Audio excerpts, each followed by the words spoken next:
Halo Sobat Maya, kembali lagi bersama saya Sudarsan Glory. Apa kabar Sobat Maya semuanya? Saya harap semuanya seperti biasa ya, selalu sehat, selalu bahagia, dan makin sukses.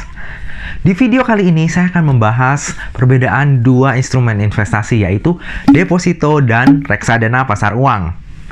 Jadi, kalau saya pribadi sih sekarang itu cuma ada deposito dan saham sih untuk instrumen investasinya. Cuma, reksadana pasar uang ini juga sebenarnya bagus nih, apalagi untuk kalangan milenial, sekarang lagi booming-boomingnya. Nah, penasaran kan perbedaannya apa? Saksikan sampai habis ya.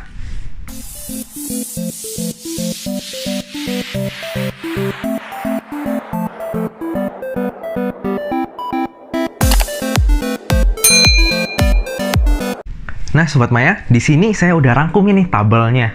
Jadi perbedaannya, kelebihan kekurangannya dari masing-masing instrumen tersebut. Kita mulai dari yang poin pertama ya. Kalau reksadana pasar uang, itu kita bisa mulai dengan nominal yang lebih kecil. Kita start dari Rp100.000. Kalau misalnya deposito, di video saya sebelumnya yang tentang pembukaan rekening deposito, itu kan kalau kita yang konvensional, kita datang ke bank, itu startnya dari 8 juta nih untuk penempatan deposito. Cuma sekarang udah ada yang online, startnya dari 1 juta rupiah. Nah, reksadana pasar uang ini lebih kecil lagi, bisa start dari Rp100.000. Jadi bagi yang mau nyicil nih untuk nabung, ini cocok banget nih di reksadana pasar uang. Terus di poin yang kedua, kita ke tenornya nih. Kalau deposito, itu kan tenornya ada 1 bulan, 3 bulan, 6 bulan, 12 bulan, 24 bulan.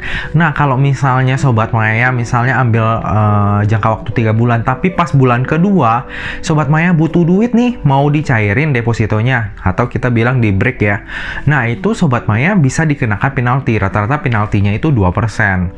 Nah, jadi ada resiko juga kalau misalnya Sobat Maya butuh duitnya dalam waktu dekat, tapi Sobat Maya udah keburu placementnya di tenor yang lebih panjang gitu. Sementara di reksadana pasar uang itu nggak ada jangka waktunya. Sobat Maya mau taruh hari ini, cairin lagi 2 minggu lagi, itu bisa gampang. Jadi nggak ada penaltinya juga. Jadi kayak kita tuh beli reksadana pasar uang itu, kita cuma bayar fee jual, fee belinya, dan itu pun udah include dalam NAB-nya sih, nilai aktiva bersihnya. Jadi lebih fleksibel kalau reksadana pasar uang. Terus kita ke nomor 3. Nah, kalau di nomor 3 itu returnnya. Jadi dari returnnya, deposito dengan reksadana pasar uang ini sebenarnya mirip-mirip. Cuma mostly kebanyakan nih ya, itu pasti reksadana pasar uang lebih tinggi returnnya daripada deposito. Kenapa? Karena kalau deposito, kita mau dapat nominal return yang lebih gede, itu biasanya nominalnya lebih gede kan. Tapi kalau reksadana nih, kita start mau 100.000, mau 10 juta, mau 100 juta, itu returnnya sama-sama aja. Kenapa? Karena mereka itu dikelola oleh manajer investasi. Jadi manajer investasi kan kalau sekali taruh dana kan gede ya di bank ya, gitu. Nah, itu berhubungan sama poin keempat nih. Nah, poin keempatnya instrumen yang dipakai dalam masing-masing antara deposito dengan reksadana pasar uang. Kalau deposito, kita taruh duit di bank, ya udah banknya salurin. Kita nggak tahu mereka salurinnya kemana, loannya apakah UMKM, big corporate.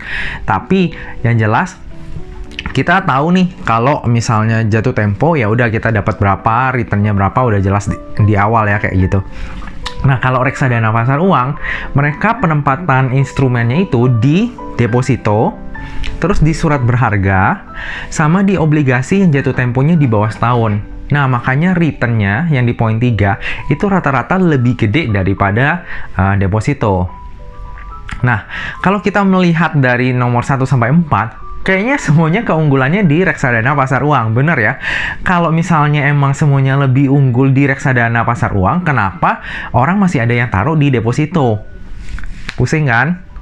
Nah, ini ke nomor 5 dan ke nomor 6 nih. Jadi sebenarnya di nomor 5 nih, dari sisi keamanan atau jaminan. Kalau di reksadana pasar uang, itu nggak ada yang jamin nih. Nggak ada jamin dalam artian apa? Misalnya nih, amit-amit reksadananya bangkrut, nah itu nggak ada yang jamin. Tapi kalau di bank beda. Bank itu amit-amit misalnya kita krisis nih, terus banknya kolaps. Nah, itu ada yang jamin nih. namanya lembaga penjamin simpanan. Jadi itu yang dijamin adalah senilai 2 miliar. Jadi kalau misalnya banknya kolaps, jangan takut, kita masih dijamin oleh LPS, pasti diganti duit kita. Nah, sementara di reksadana itu nggak ada yang dijamin kayak gitu. Tapi ya resikonya kecil lah ya, karena emang mereka tuh juga taruhnya di instrumennya ya yang low risk semua sih kayak gitu. Jadi resikonya paling kayak misalnya kayak obligasi ada yang default, gagal bayar kayak gitu kan. Jadi returnnya lebih kecil. Seperti itu sih. Jadi kalau misalnya di secara jaminan lebih amannya di deposito seperti itu. Nah, terus di nomor 6, poin ke-6 nih ya, ini juga penting nih. Kalau misalnya deposito itu dapatnya fixed income setiap bulan. Sementara kalau di reksadana pasar uang, walaupun dia cenderung naik, tapi tetap ada fluktuasinya nih. Jadi rata-rata orang yang mau aman-aman aja nih, yang tidurnya nyenyak, nggak mau mikirin pusing-pusing, yang penting kita tahu setiap bulan kita udah dapat berapa. Nah, mereka rata-rata taruh di deposito. Dulu pas saya masih di jadi marketingnya Privilege, nasabah-nasabah Privilege ya, orang itu banyak banget taruh di deposito. Misalnya nih mereka ada contohnya lah ya 10M, mereka pasti kayak 60%-nya di deposito, sisanya baru masuk ke insurance, terus reksadana saham, reksadana pasar uang. Kenapa? Karena mereka cari yang paling aman aja. Kalau misalnya duitnya udah gede nih ya, ya seukuran nasabah saya tuh lah, di atas misalnya 2M gitu, mereka carinya gimana yang penting pokoknya itu tetap utuh nih, sisanya baru buat investasi lain yang untuk menggandakan duitnya lagi. Jadi itu tergantung orang masing-masing sih. Ada juga yang kalau misalnya dia high risk ya dia sekalian taruh duitnya di saham, bukan di reksadana lagi, seperti itu. Nah, jadi menurut saya inilah perbedaan antara deposito dan reksadana pasar uang.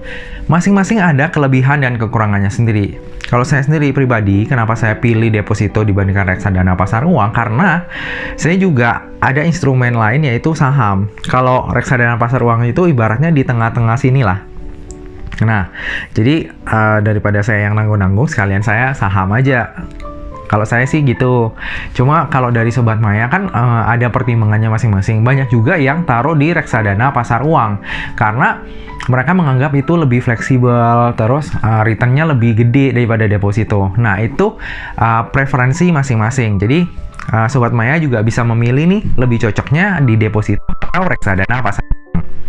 Nah, seperti itu. Nah, coba kita bisa lihat sendiri. Kalau saya kan sendiri itu pernah buka reksadana, tapi udah lama banget dan itu lewat sekuritas. Sekarang sih udah ditutup, udah saya ambil duitnya. Nah, tapi saya tuh nggak menutup diri dengan investasi yang baru. Nanti kalau misalnya Sobat Maya suka dengan video ini, kita coba bareng-bareng ya buka investasi reksadana by online. Nah, ada beberapa nih yang lagi hype kan, kayak Ajaib, Bibit, Bareksa. Nah, mungkin kita akan coba antara itu, terus kita mulai bareng-bareng dari nol dan kita lihat hasilnya bareng-bareng ya.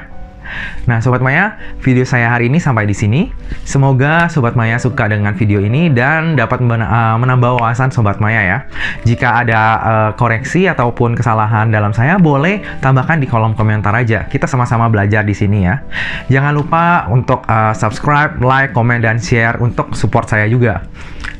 Pengalaman pribadi nih, kalau misalnya Sobat Maya subscribe atau komen, rasanya tuh wah, lebih semangat nih untuk bikin konten-konten seperti ini lagi. Rasanya wah, ini saya bisa self development, terus sharing lagi ke teman-teman dan belajar juga bareng-bareng kayak gitu ya.